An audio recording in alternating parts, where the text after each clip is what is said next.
우리 함께 찬양하겠습니다. 모든 이름 위에 뛰어난 이름.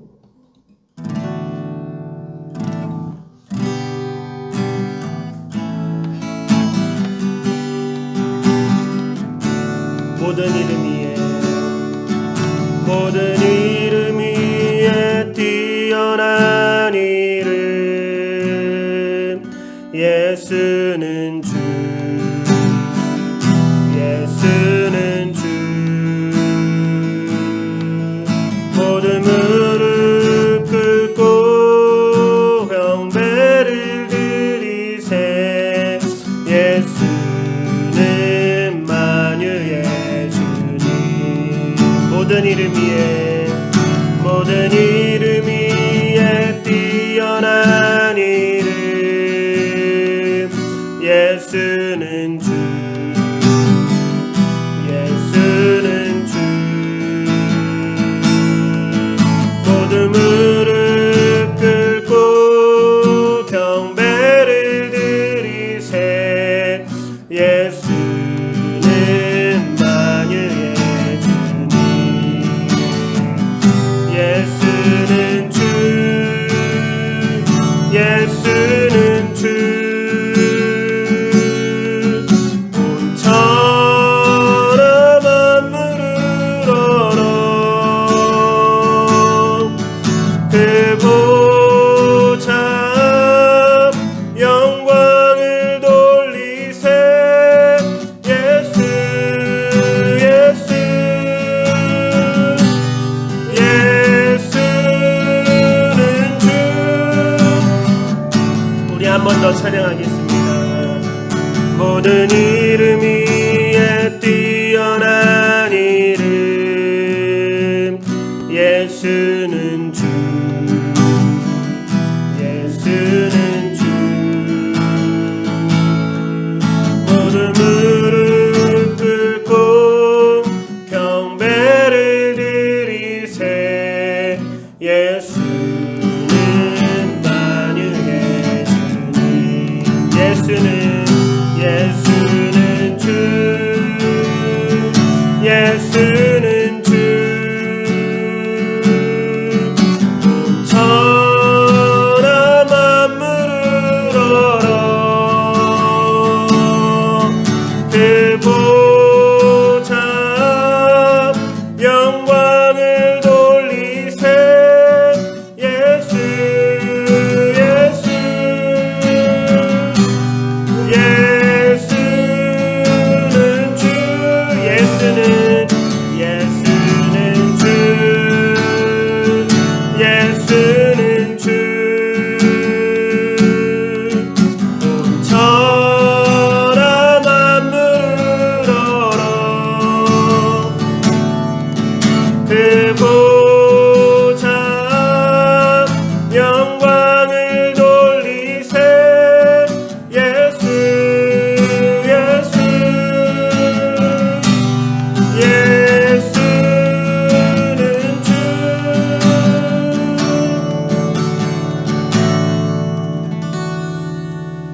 아멘. 우리 예수님이 우리의 그리스도시요 우리의 주님이신 줄 믿습니다. 아멘. 우리 유월절 어린 양의 피로 우리 함께 찬양 드리겠습니다.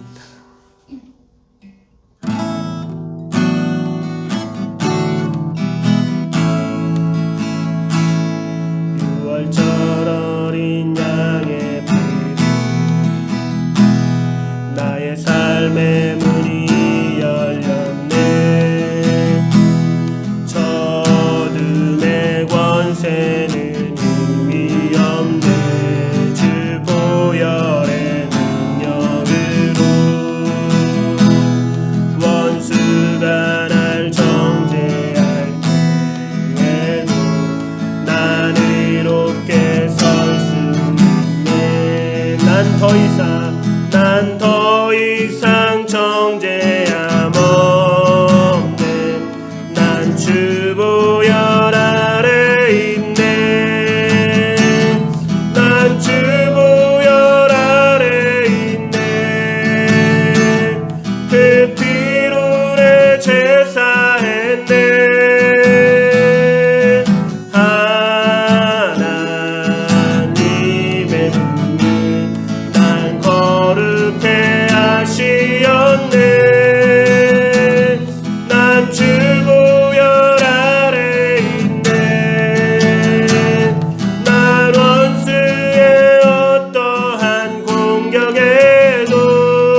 어린 양, 6월절 어린 양의 피, 나의 삶의 문이 열렸네. 저 어둠의 권세는 의미 없는 난 주열의 능력으로 원수가 날 정죄할 때에도 난 의롭게 설 수 있네. 난 더 이상 정죄함 없네. 난 주보혈 아래 있네. 난 주보혈 아래 있네. 그 피로 내 제사했네.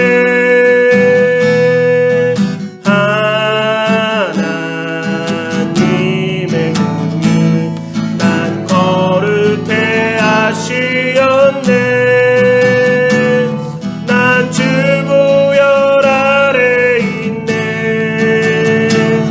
난 원수의 어떠한 공격에도 더 이상 넘어지지 않네.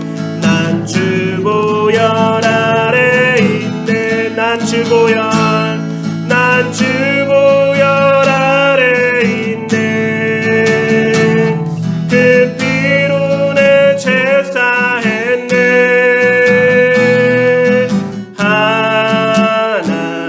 하나님의 공을 난 거룩해 하시었네. 난 주보혈 아래 있네. 난 원수의 어떠한 공격에도 더 이상 넘어지지 않네. 난 주보혈 아래 있네. 난 주보혈 아래 있네. 난 주보혈 아래 있네. 난 주보혈 아래 있네.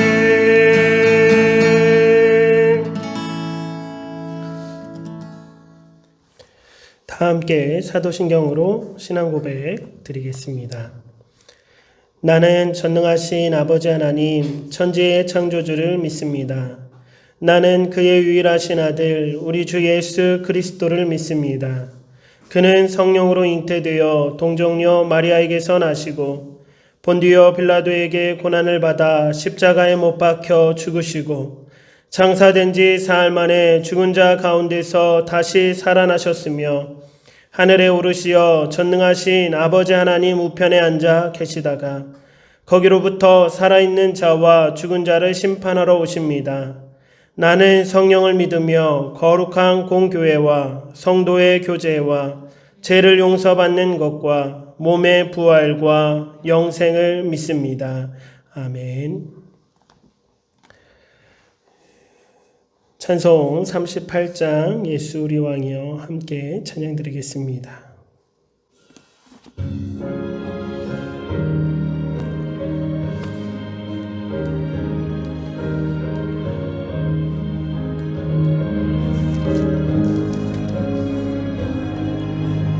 예수 우리 왕이여 이곳에 오소서. 우리가 왕께 드리는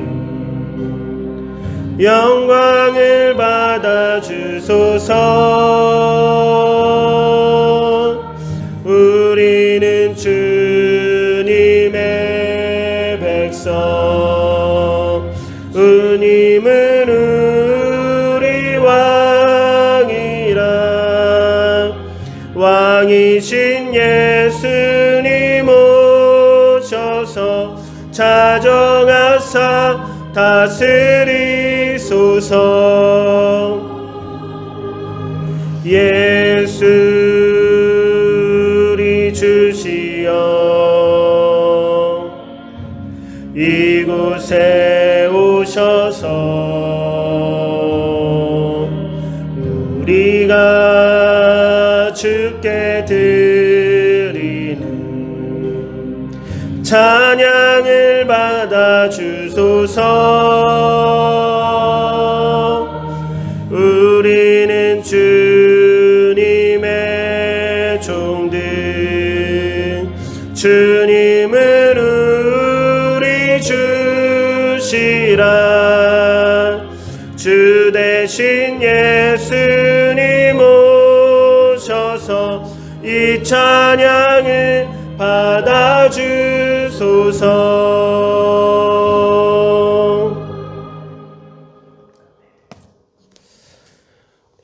한 주간을 뒤돌아보며 참회 기도 드리겠습니다.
사랑과 은혜가 많으신 하나님 아버지 감사드립니다.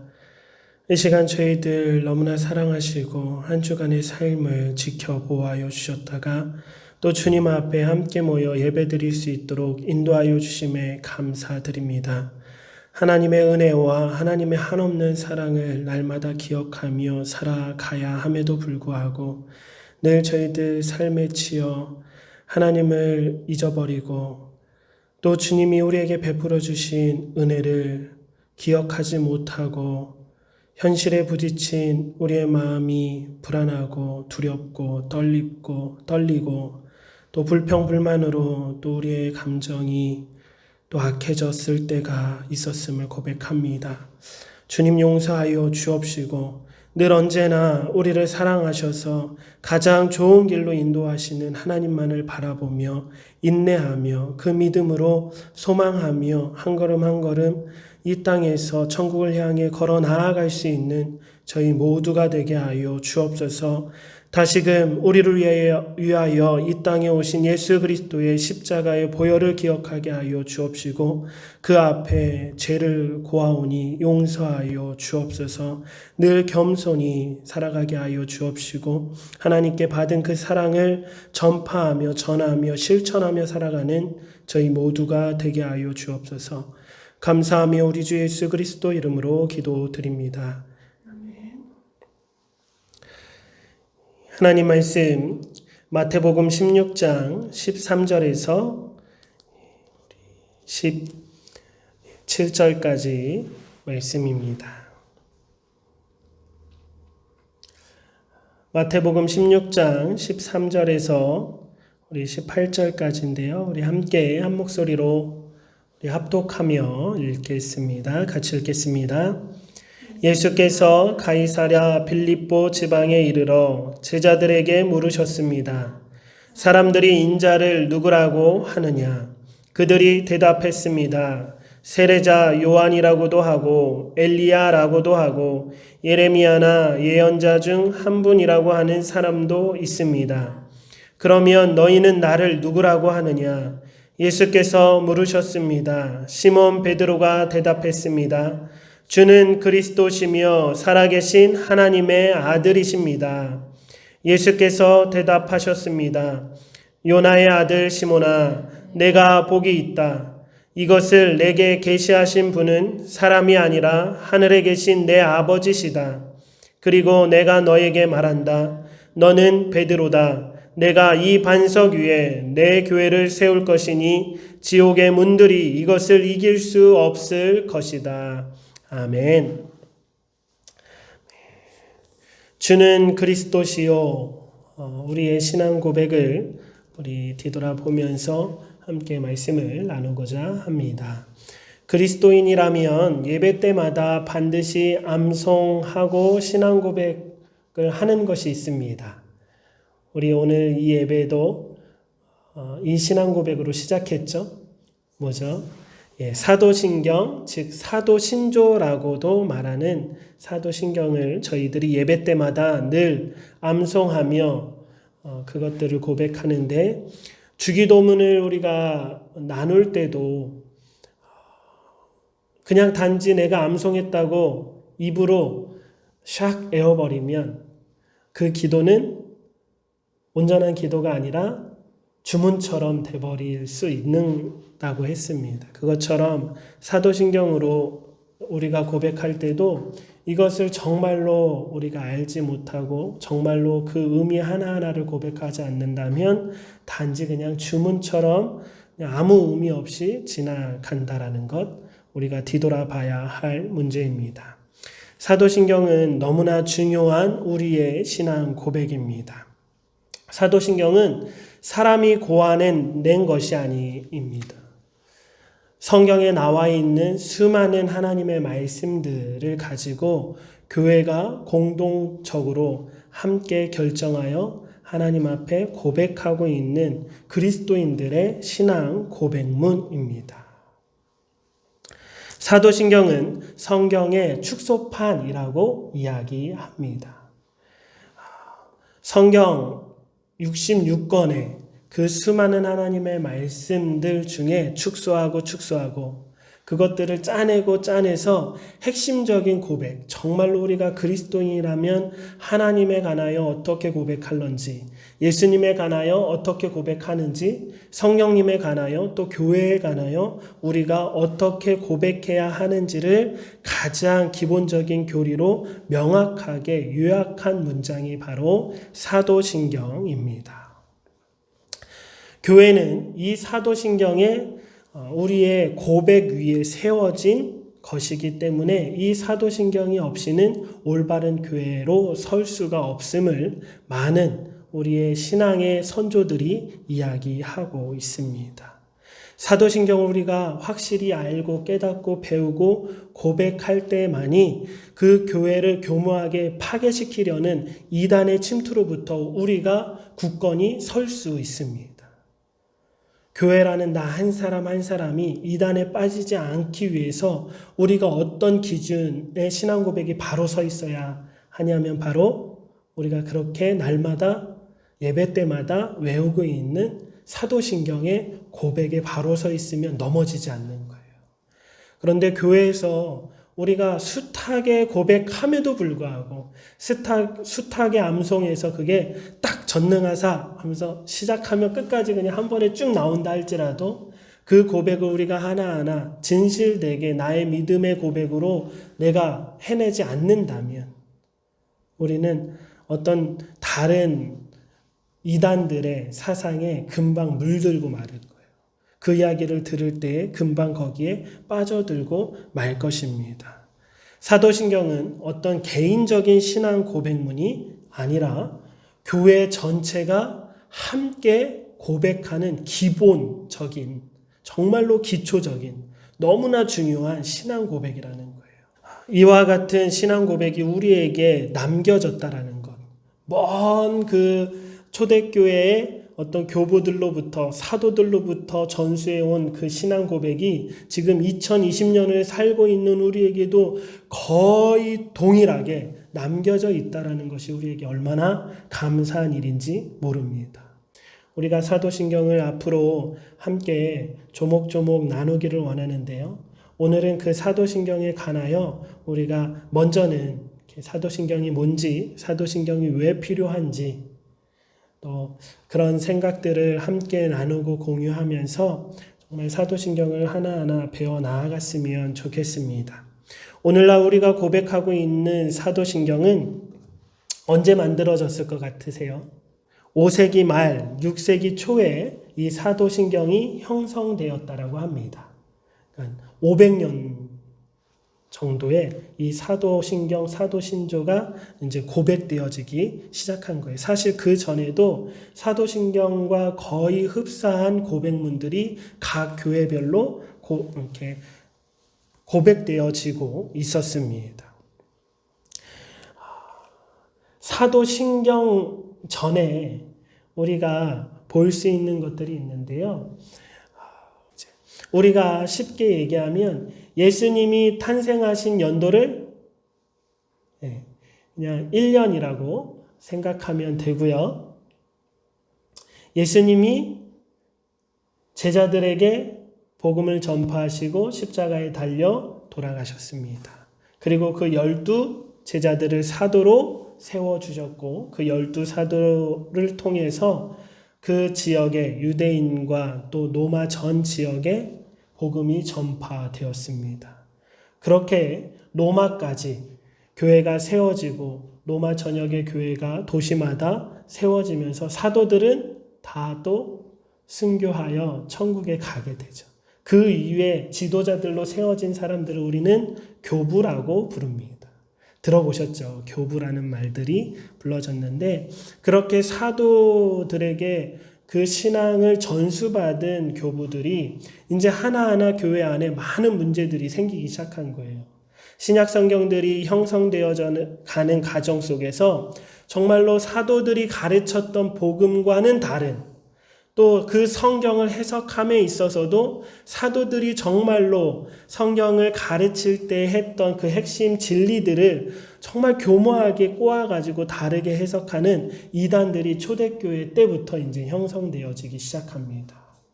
그래서 이 교부들과 교회는 이제 함께 모여서 신앙의 어떤 공동체적인, 공통적인 어떤 고백물들을 결정할 수밖에 없는 때에 이릅니다. 그래서 대부분의 어떤 우리가 종교 회의를 통해서 나오는 신조들이 왜 그렇게 나올 수밖에 없었냐면 그 신조가 나올 수밖에 없도록 많은 이단들이 활개를 쳤기 때문이에요.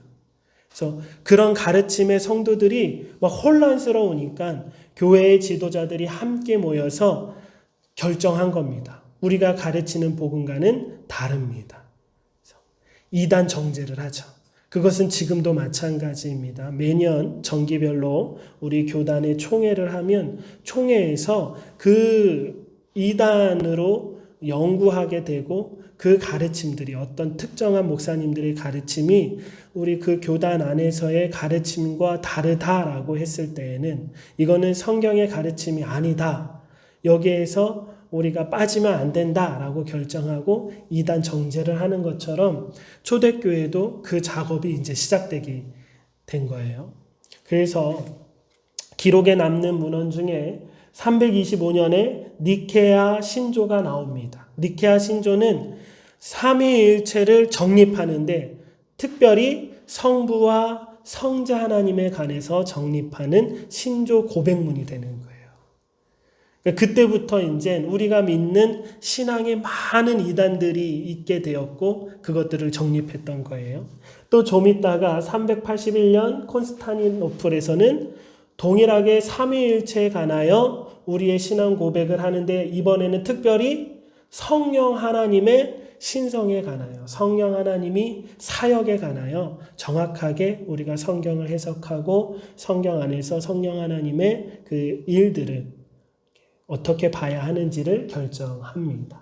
또 451년에는 칼케돈 신조가 나오면서 그리스도의 신성과 인성의 문제에 대하여 하나님께서는 인간으로 오셨고 100% 인간으로 오셨지만 100% 하나님의 신성을 갖고 계신다. 우리가 다 인간의 이성이나 인간의 논리로는 다 이해할 수 없고 다 설명할 수 없지만 성경에서 밝히고 있는 바 그대로를 하나님의 하나님 되심을 계속 이 교리를 통해서 신조를 통해서 우리의 신앙을 딱 정해놓은 거예요. 그렇게 이런 신조들이 있은 후에 그 전에도 사도신경이라는 이름은 없었지만 로마 신조는 거의 사도신경과 비슷하게 쓰여졌다고 해요. 네, 750년경에 사도신경이 아예 채택이 되어서 온 교회의 공동체적인 우리의 신앙 고백이 되었다라고 합니다. 처음에는 사도신경을 고백할 때 어떻게 생각했냐면 사도신경에 총 12가지의 고백이 있대요. 그래서 사도가 몇 명이에요? 그렇죠. 12명이죠. 12명의 사도들이 각자 자기가 정말로 중요하게 여겼던 그 고백을 했다. 그래서 12개의 고백문이 있다라고 생각해서 이런 말들을 했대요. 베드로가 말했다. 나는 전능하신 천지의 창조자 하나님 아버지를 믿는다. 야고보가 말했다. 그는 성령으로 잉태되어 동정녀 마리아에게서 출생했다. 요한이 말했다. 이런 식으로 12명의 사도들의 이름이 이렇게 나열되면서 그들의 고백으로 기록되었다라고 합니다. 그러나 곧 이어서 이제 많은 이제 교부들이나 교회 지도자들이 연구하고 또 볼 때 이 사도신경은 그냥 이렇게 보는 것은 그냥 아름답게 사도의 어떤 권위를 세워줄 뿐이지 실제로 이런 거는 아니라 사도들이 예수님께 전수받은 그 복음을 우리 교회에게 전수해 줬는데 그 전수받은 그 복음의 정말로 중요한 핵심들을 교회 지도자들이 계속 연구하고 또 무엇으로부터 보호하기 위하여? 이단으로부터 보호하며 우리의 신앙의 정수가 무엇인지 우리의 신앙의 핵심이 무엇인지를 우리 위하여 사도신경을 그렇게 만들었다라고 합니다. 사도신경. 그렇죠. 그럼에도 불구하고 왜 사도신경이라고 불려졌을까요? 사도들이 직접 이 고백문을 하지 않았음에도 불구하고 많은 신학자들이 사도신경의 이름에 관하여는 다 인정을 합니다. 사도들이 직접 이 고백문을 쓰지 않았음에도 불구하고 그 이유는 이 고백문 하나하나가 더 어디에서 바탕이 되었던 고백이기 때문에 사도들이 기록하고 있는 신약 성경에 다 바탕을 두고 있는 고백문이기 때문에 정말로 사도신경이라는 이 이름을 부정하지 않는다라는 거예요.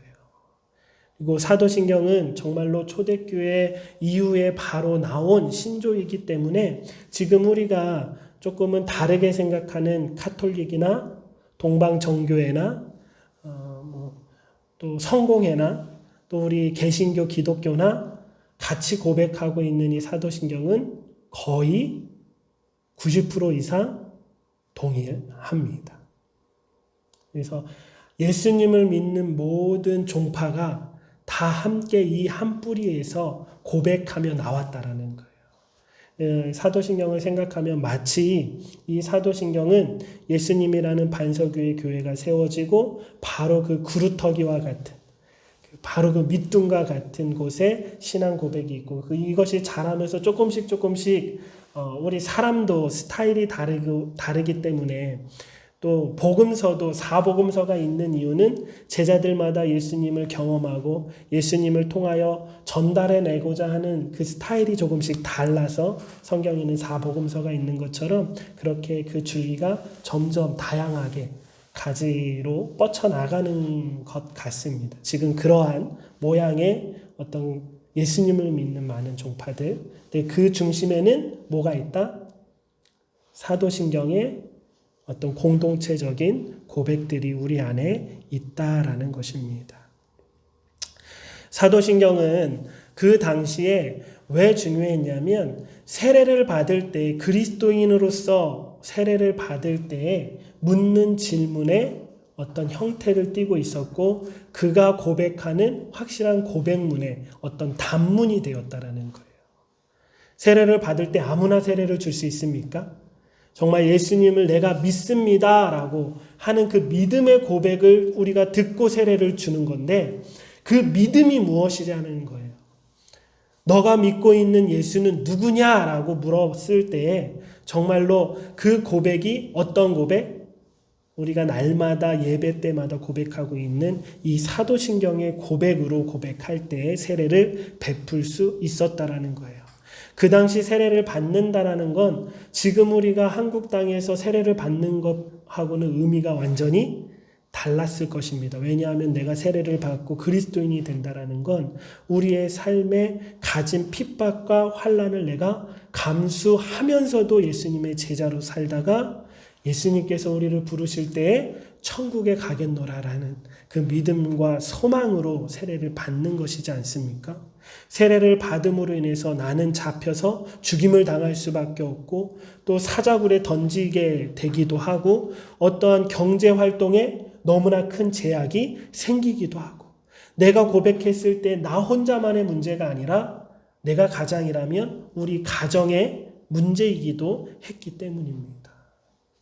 그래서 세례를 받는다라는 것, 사도신경을 고백한다라는 건 그들에게 자기의 생명과 자기의 전 삶을 다 내어놓고 고백하는 것이라는 거예요.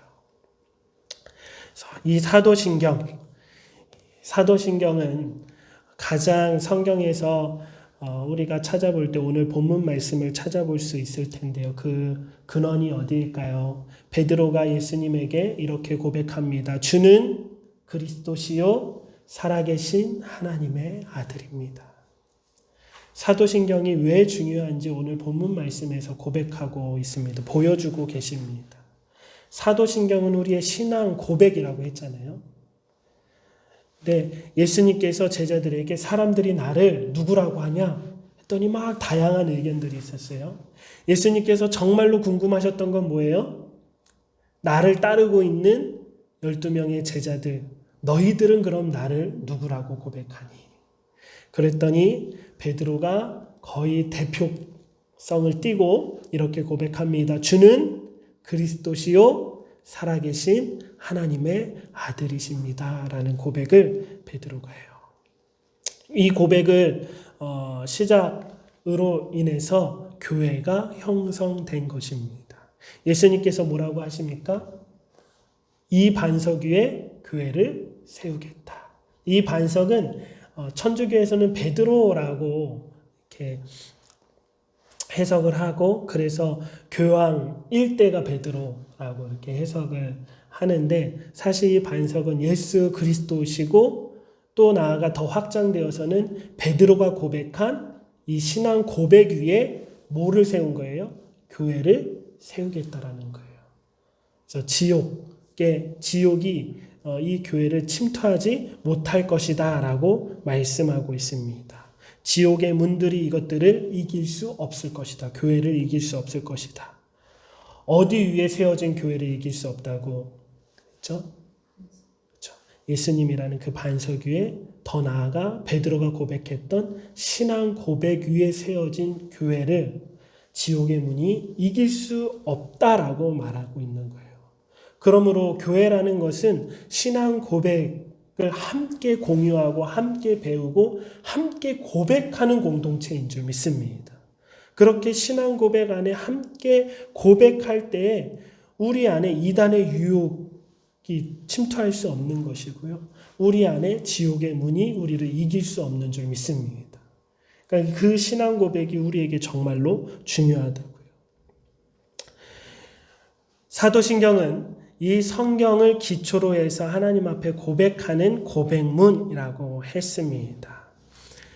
마태복음 16장 16절 예수님께서 우리에게 그렇게 말씀하셨고, 개혁주의 선구자인 칼빈도 참된 교회란 바른 신앙의 고백이 뿌리 내려야 한다라고 했습니다. 또 종교개혁자 루터는 오직 성경, 오직 믿음, 우리 오데 솔라 기억하시죠? 이 참된 신앙 고백에 서 있지 않는 교회는 거짓 교회라고 말을 했을 정도입니다. 그래서 참된 신자, 그리스도인이라는 것은 하나님의 말씀을 통하여 바른 신앙 고백을 하는 자라고 볼 수 있습니다.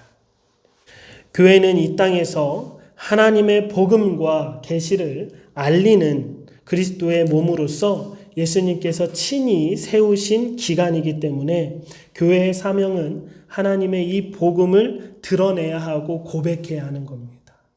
그래서 예수님께서 우리를 위하여 이 땅에 오셔서 십자가에 달려 돌아가셨다라는 것, 그리고 죽으신 지 3일 만에 부활하셔서 승천하셨다라는 것, 이 사실을 우리가 믿고 고백하는 것, 그것이 우리의 교회된 우리의 본분입니다.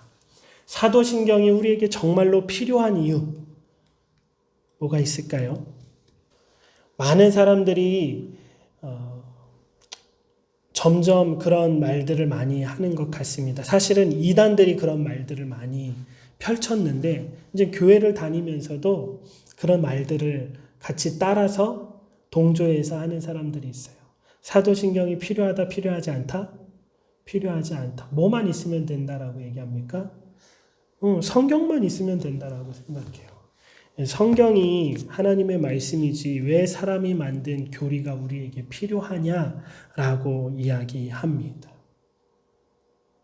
네. 성경은 동일하게 우리에게 66권 있습니다. 똑같은 성경을 가지고 수많은 이단들이 나온 거예요.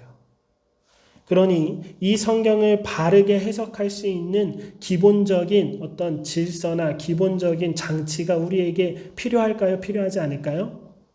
당연히 필요하죠. 누가 결정한 거냐? 우리 스스로가 결정한 건 아니잖아요.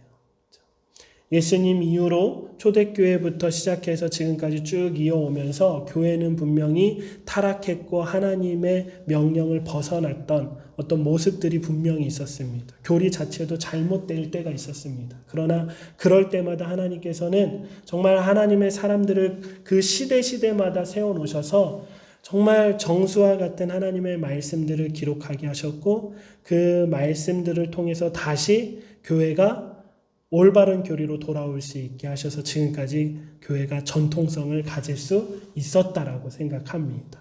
그래서 우리가 지금 성경을 보고 읽을 때에 항상 그 기준을 중심에 잡아두고 성경을 읽어야 한다라는 거예요.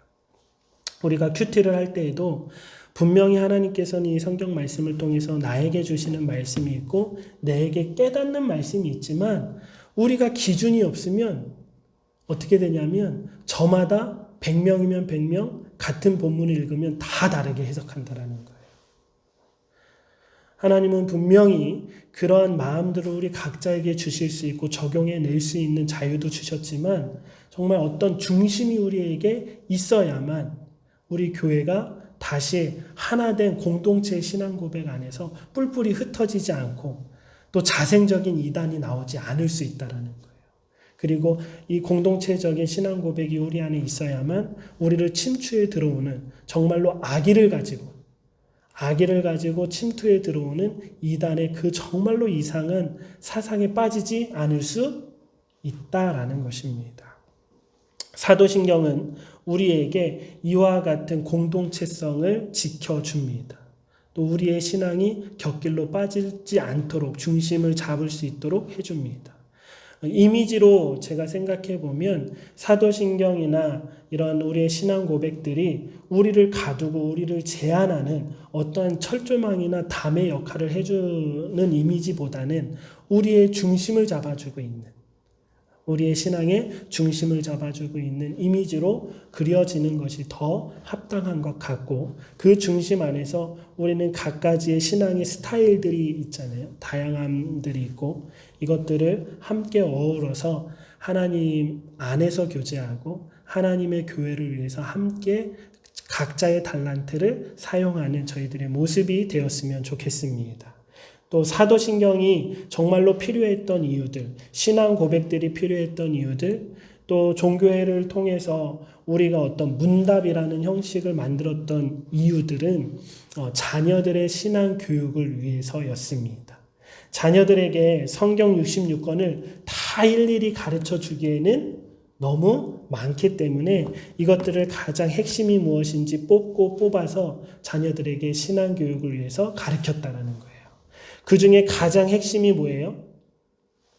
많은 교리나 많은 신조들이 있는데 그 중에 가장 간결하게 고백하고 있는 것이 바로 사도신경이라는 것. 사도신경을 어렸을 때부터 가르치고 외우게 하는 것은 너무나 중요하다라는 겁니다. 그러나 우리가 그냥 단지 외워서 주문처럼 된 것 같아. 저도 그렇고 우리 가족도 그렇고 또 많은 교인들이 그런 것 같아. 그 사도신경을 함께 나누는 것이 우리에게 중요하겠구나라고 생각했습니다. 누가복음 12장 8절 9절 말씀을 우리 함께 읽어보도록 하겠습니다. 누가복음 12장 8절에서 9절 말씀 시작. 누구든지 사람 앞에서 나를 시인하면 인자도 하나님의 사자들 앞에서 저를 시인할 것이요 사람 앞에서 나를 부인하는 자는 하나님의 사자들 앞에서 부인함을 받으리라. 하나님께서 우리에게 뭐라고 말씀하고 계시냐면 누구든지 사람 앞에서 누구를 시인하면 예수님을 시인하면 인자도 예수님도 하나님의 사자들 앞에서 누구를 시인해 줄 거라고? 나를. 내가 예수님을 믿는다라고 사람들 앞에서 고백하면 예수님도 하늘에 가서 내가 예수님을 믿었노라고 하나님의 자녀였노라고 시인해 준다라는 거예요. 그러나 내가 사람들 앞에서 예수님을 뭐하면? 부인하면 예수님도 나를 하나님 앞에서 부인하겠다라는 겁니다. 그러니 우리의 신앙 고백이 중요합니까? 중요하지 않습니까? 중요하죠. 이 중요한 우리의 고백, 시인이라는 것은 고백한다라는 것인데 뭘 고백할 겁니까? 우리가 사도신경이 없다면 교회에서 어떤 그 수년 전부터 수백 년 전부터 1000년이 넘은 그 전부터 계속 이어져 오고 있는 이 공동체적인 선조들의 신앙 고백, 교회의 핵심이라고 다 인정하는 사도신경을 고백하지 않고 도대체 뭘 고백하겠냐는 거죠. 우리 성도님들과 이야기하다 보면 그럴 때 좀 안타까워요. 교리가 뭐가 중요하냐고. 우리가 성경을 읽고 하나님을 믿으면 되는데 뭐가 중요하냐고. 교리가 성경은 아닙니다. 그러나 교리를 통해서 우리가 성경을 볼 때에 정말로 이단으로 빠지지 않을 수 있는 장치를 우리가 갖고 있는 거예요. 우리 자동차를 생각해 볼 때에도 자동차는 달리기만 해서는 안 되고 꼭 뭐가 있어야 돼요? 브레이크, 멈춰야 할 때가 있잖아요. 그리고 자동차에는 또 뭐도 필요합니까? 핸들도 필요한 거예요.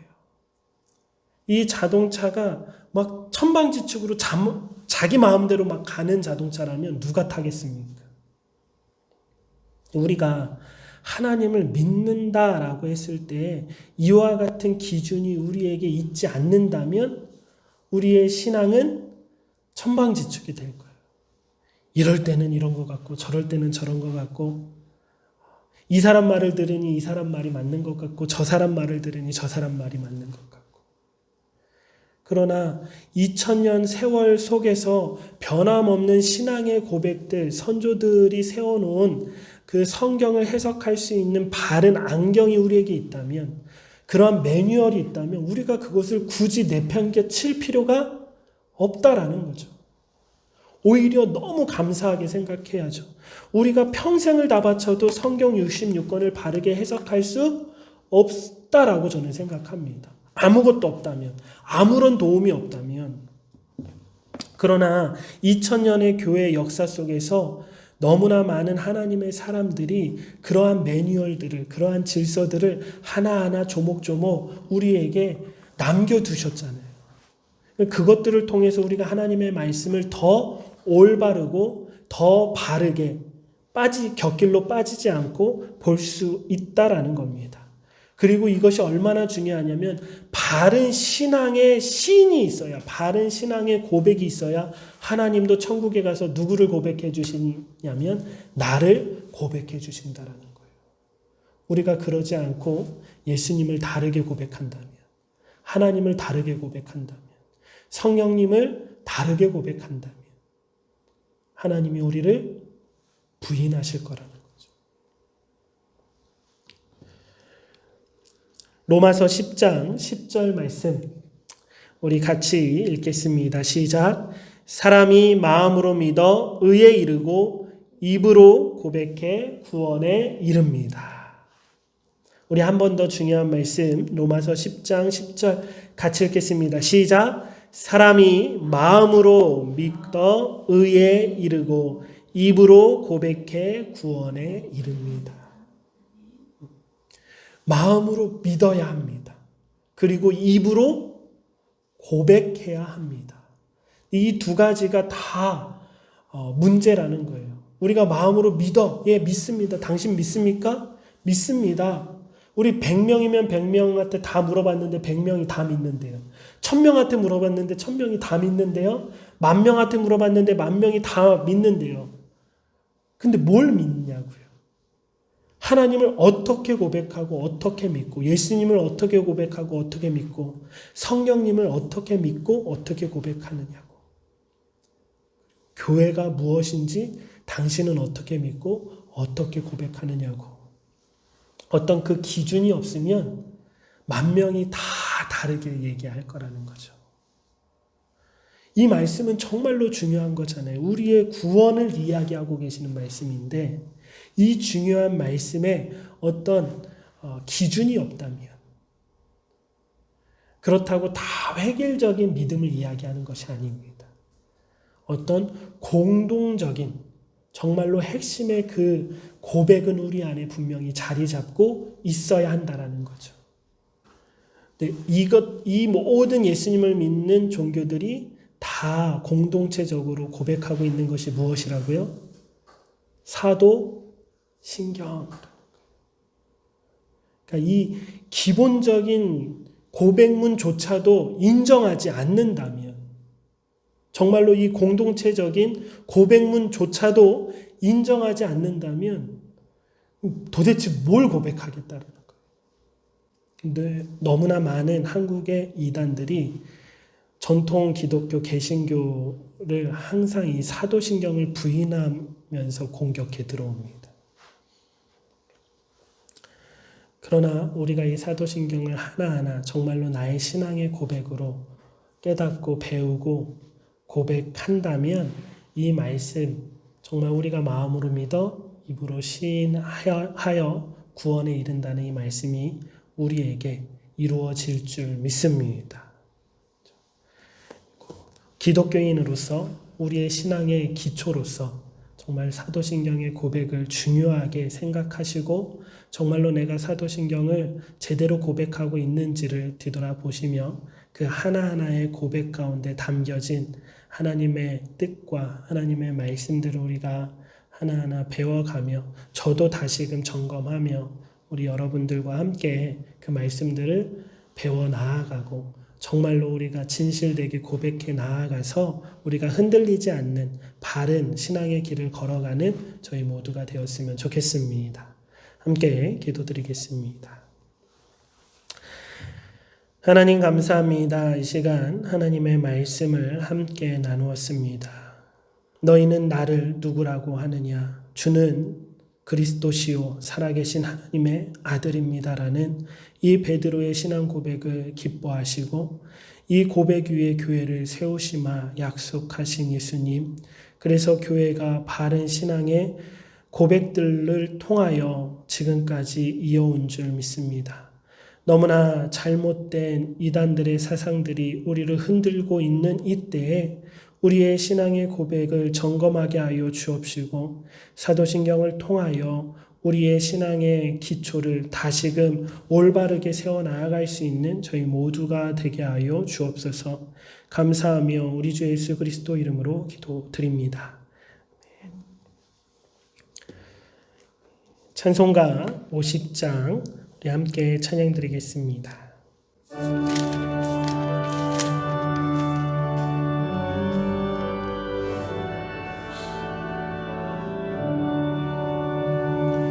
내게 있는 모든 것을 아낌없이 드리네. 사랑하고 의지하며 주만 따라가겠나. 주께 드리네. 주께 드리네. 사랑하는 구주 앞에 모두 드리네. 내게 있는 모든 것을 겸손하게 드리네. 세상 욕심 멀리하니 나를 받아주소서. 주께 드리네. 주께 드리네. 사랑하는 구주 앞에 모두 드리네.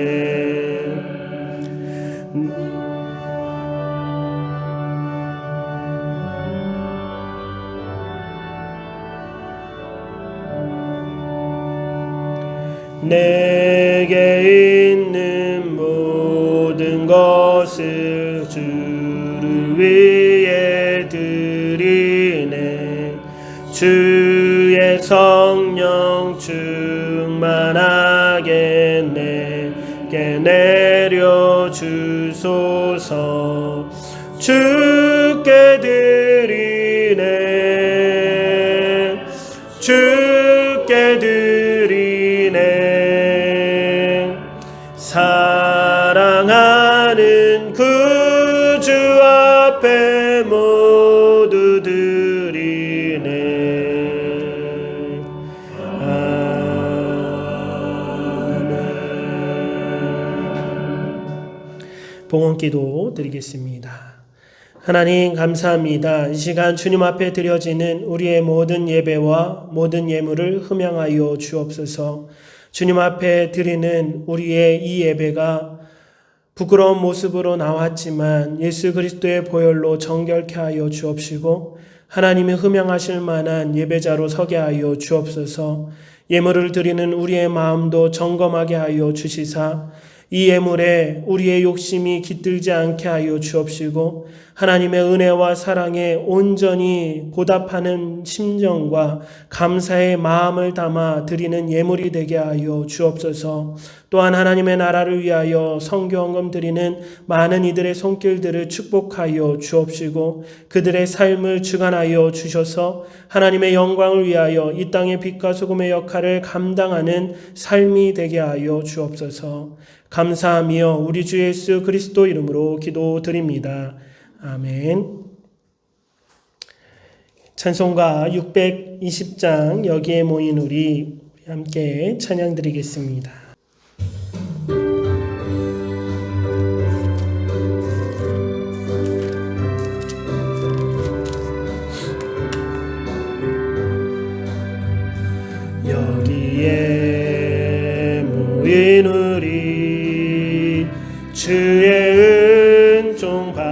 역사하여라.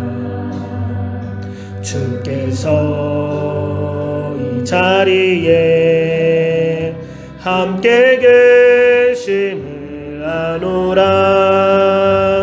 언제나 주님만을 찬양하며 따라가리니 시험을 당할 때도 함께 계심을 믿노라. 이 믿음 더욱 굳세라. 주가 지켜주신다. 어두운 밤에도 주의 밝은 빛 인도하여 주신다. 주님이 뜻하신 일 헤아리기 어렵더라도 언제나 주 뜻 안에 내가 있음을 아노라. 사랑과 말씀들이 나를 더욱 새롭게 하니 때로는 넘어져도 최후 승리를 믿노라. 이 믿음 더욱 굳세라. 주가 지켜주신다. 어두운 밤에도 주의 밝은 빛 인도하여 주신다.